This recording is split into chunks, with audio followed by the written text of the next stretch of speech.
बहुत ज़्यादा खुश हो जाती है वहाँ पर जसलीन, क्योंकि अब जिस हाल में मनवीर है यानी कि वो अंगद की वजह से जो परेशान हो रही है, तो वो देख कर के आप देखते हैं कि जसलीन इतनी ज़्यादा खुश होती है, क्योंकि उसे वही सब याद आता है कि जब गैरी के साथ ये सब हो रहा था तो मनवीर भी बड़े बड़े फैसले और गैरी को घर से निकाल देती थी।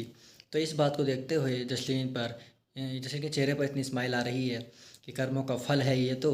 और जैसे मेरे अंगद के साथ हुआ, जैसे मेरे गैरी के साथ हुआ था, वही सब अब अंगद के साथ भी हो रहा है। तो ये देख कर के तो मुझे बहुत खुशी हो रही है। यानी कि जसलीन बहुत ज़्यादा खुश है और उसकी खुशी का कोई ठिकाना भी नहीं रहा, और वो बार बार यही कन्विंस करने में लगी जा रही है कि क्या पता अंगद ने गुस्से में ये सब कर दिया हो, कि साहिबा से वो बात करने गया, वो गुस्सा शांत ना कर पाया हो और गुस्से में ही उससे ये गलती हो गई हो। ये सब वो सबको बताई जा रही है। उधर गुरलीन बोलती है कि मेरा तो मैच इतनी ज़्यादा खुश हो गई थी, मेरा इतना मन लग रहा था कि अब तो साहिबा वापस आ गई है, लेकिन ये क्या, वो तो हमें हमेशा के लिए छोड़ कर ही चली गई। यानी सब अपने अपने विचार रख रहे हैं, लेकिन खुश जसलीन ही है।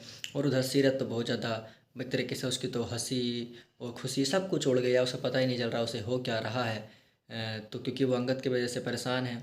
फिर उधर फाइनली बेबे बोलती हैं कि, क्योंकि उन्हें वो बात याद आती है जब साहिबा उनके पास गई थी और बोला था कि बेबे, एक दिन मैं फिर से आपका ये भरोसा जीत पाऊंगी, क्योंकि आप और दादाजी मेरे मम्मी पापा जैसे हैं। तो बहुत ही जल्द एक दिन फिर ऐसा आएगा कि मैं आपका भरोसा जीत लूँगी और आप फिर से पहले की तरह मुझे प्यार करेंगे।